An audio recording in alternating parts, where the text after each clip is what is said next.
बाबा कुशल मंगल से। महादेव तोहर लोगन का हर मनोकामना पूरा करे। ए हमारी अम्मा खाली बड़की है जिज्जी कुल आशीर्वाद होता है देबू हमन खातिर कुछ बचाई के धैर्य रहा। अब हम लोगन आशीर्वाद वाले हम लोगन के दे दी है। ए हमारी अम्मा बाबा इतना देसी कोसा जात बाटी आ निकाल के दे तू न बेलाउजिया मन से 500 रुपए का नोट। हे बाबा तू अपने जेब मन से 500 का नोट निकाला ले जब तहर लगन के नाम पे चढ़ा हुआ चढ़ाई देवे। ए मोटकाना बच्चा जानती है हमारे पैसा कौड़ी नहीं भैया बुढ़ापा वक्त पे कहां से पैसा कौड़ी रही तहर बाबा घरे बाटे। क्या हमारी अम्मा तहर गोड़वा धरब डाड़ गयल हम तो सोचनी देबू 2-400 तू तो 1 रुपया नहीं निकाल के जेब मन से देती हो। बहुत कंजूसी मेहरारू बाटू। कौनो मेला नहीं देखा जाता है नी कौनो बाजार हटिया नहीं करे जाता है। ए हमारी अम्मा अयोध्या कांवर लेके जाता बाटी दर्शने जाता है बाबा धाम जाता बाटी तहर करेजा नहीं फांसी जाला कि अच्छा लावा दे 2-400 निकाल के दे देती न होने के खर्चा पानी।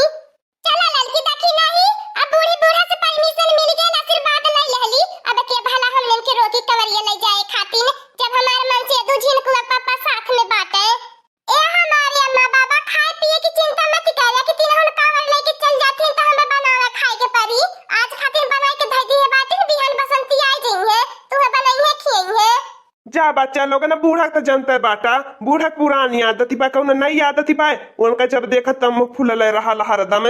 जा बच्चा लोग तो लोग कंवरिया ले जा सच्चे मन भक्ति के साथ लेके जा बोला हर हर महादेव की जय। ठीक है अम्मा बाबा तब हमने निकलत बाकी अपने ख्याल रखिया अब 1 हफ्ता बाद लौट के आई बा कुली ने दर्शन कई के बोल कंवरिया बोल बम बोल बम बोल कंवरिया बोल बम बोल बम।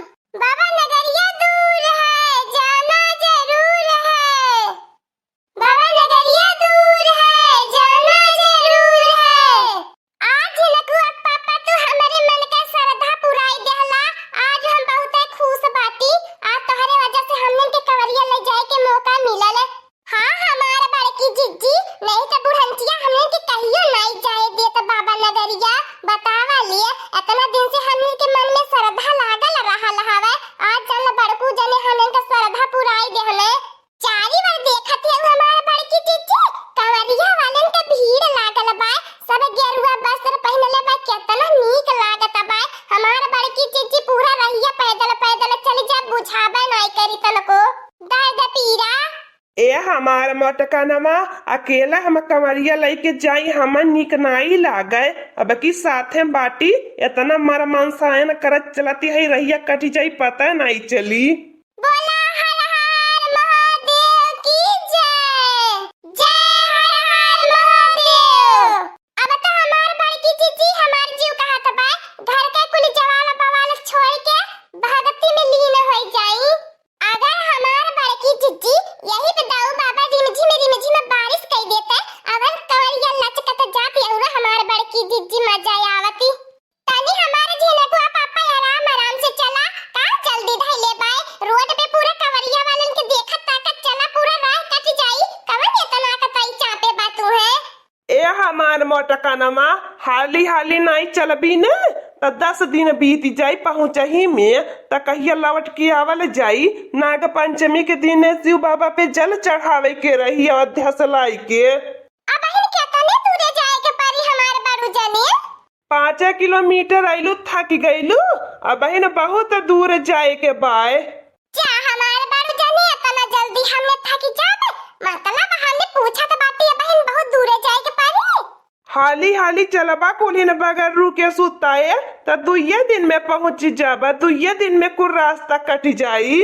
अगर ये चाली चलबा कुलीन असुती बैठ के चलबा त 10 दिन जरूर बीत जाई। यह मोटकाना एवरो नाइट डोली पावती बा भैंस से देह लई के बहुत सौकी आई लाली कामर लई चलई के। ए झिलकुआ पापा कुछ न बोला बोला बने के दुआ से पूरा रास्ता काट लेबे लेकिन तनी आराम आराम से काहे से दहिया भारू हो गइल बा झिलकुआ पापा डोली नहीं मिलत अब दहिया नहीं पातर छीतर बाज फरारे डोली लेबे। ए बारू जाने नारा लगावत चला काहे इतना शांत मार के चलत बाटा लागत बा कि हमने कंवरिया लेके चलत बाटे पूरा लगावा नारा की रास्ता गूंज उठाए। बोल कंवरिया बोल बम बोल।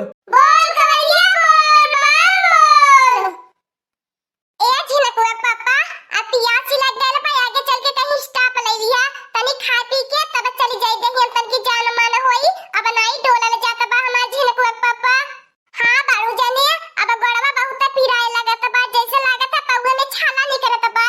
तबा माने करत रहनी कि तोहर लोगन कंवरिया न लेके चला, तोहर लोगन का बस के बात ही नहीं बाय। इतना दूर बा, चाचा थक जाबा, तोहर लोगन के गोड़े में छाला निकल जाई, दुखे लगी। ए बारू जाने, जब एक बार ठान लिए बाटी तो जाब कांवर लेके जाब, चाहे छाला निकले और चाहे गोड़ पीरा चाहे दुखाए।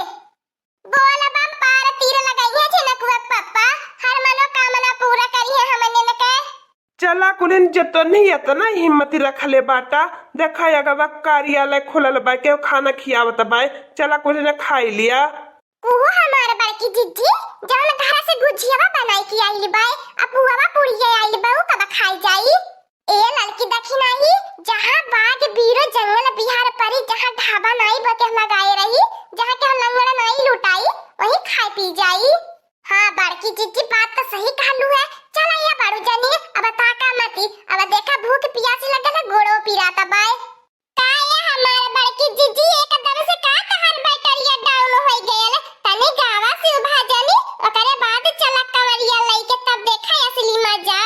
हाँ मटकानवा काहे इतना शांत चलती है, बहुत तेज से भूखा प्यास गईली, काहे बनाई डोलल जाता है तो से। यह बात यह लड़की देखी नहीं, हम कहावत है तने पुरावा।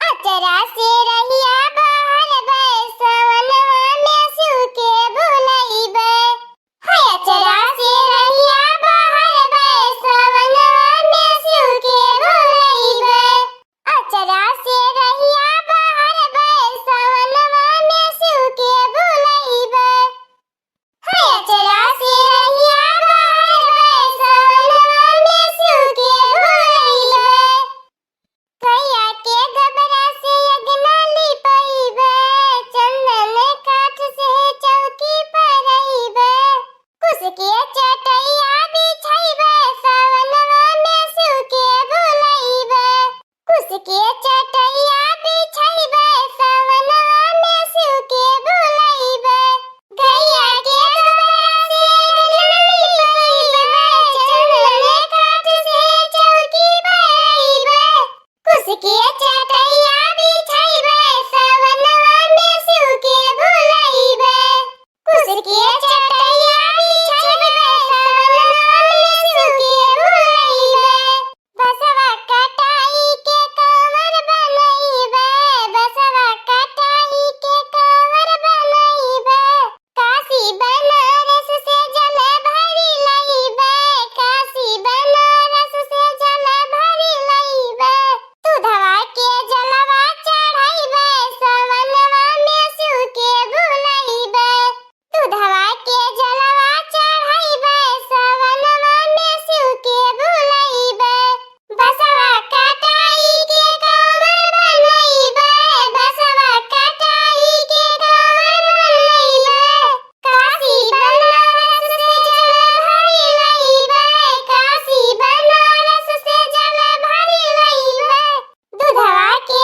जलवा चढ़इबे, सवनवा में सुके भुलइबे, दूधवा के जलवा चढ़इबे, सवनवा में सुके भुलइबे।